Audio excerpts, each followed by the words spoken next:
విద్య మాకైతే ఇంకా బాధాకరం.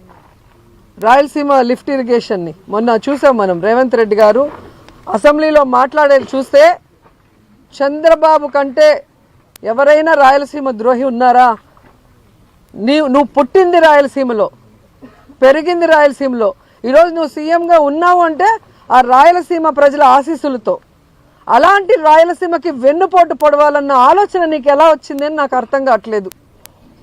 ఆ రోజేమో రాష్ట్ర విభజనకి సంతకం చేసావు, ఆంధ్రప్రదేశ్ని సర్వనాశనం చేసావు.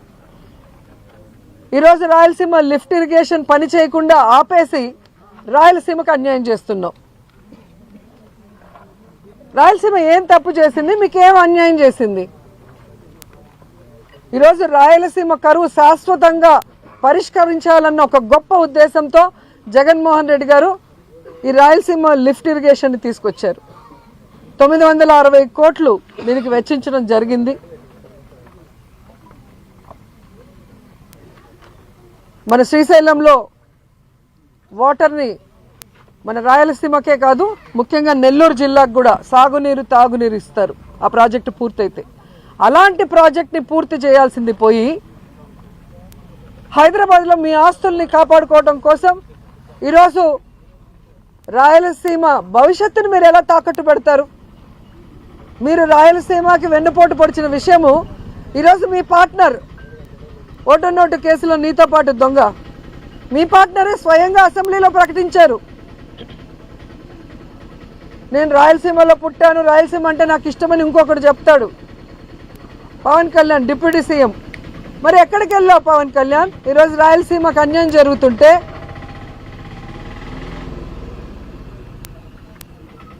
ఈరోజు రాయలసీమకు వెన్నుపోటు పోస్తుంటే చంద్రబాబు నాయుడు గారు ప్రశ్నించకుండా కత్తందిస్తున్నావా? దీనికోసమైనా నువ్వు పార్టీ పెట్టింది? దీనికోసమైనా నువ్వు కూటమిలో చేరింది? దీనికోసమైనా చంద్రబాబు నాయుడిని గెలిపించింది? ఇంకా 15 సంవత్సరాలు చంద్రబాబు నాయుడు ముఖ్యమంత్రి చేయడానికి పనిచేస్తూనే ఉంటారు. దేనికి? ఈ రాష్ట్రం అనేది లేకుండా, మ్యాప్లోనే ఆంధ్రప్రదేశ్ అనేది లేకుండా చేయడానికే ఆయనతో జత కలుస్తామని అడుగుతున్నా. మీరు వచ్చింది రాష్ట్రాన్ని బాగు చేయడానికో రాష్ట్ర ప్రజలకు మంచి చేయడానికో కాదనేది అందరికీ అర్థమవుతుంది.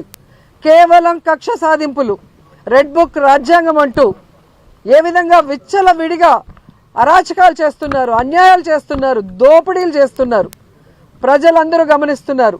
ఖచ్చితంగా నేపాల్లో లాగా మిమ్మల్ని కూడా తరిమి కొట్టే రోజులు చాలా దగ్గరలో ఉన్నాయని కూడా హెచ్చరిస్తున్నాం. అండ్ నిన్న మొన్న చూశాను నేను భోగాపురం ఎయిర్పోర్ట్ గురించి. సిగ్గు లేకుండా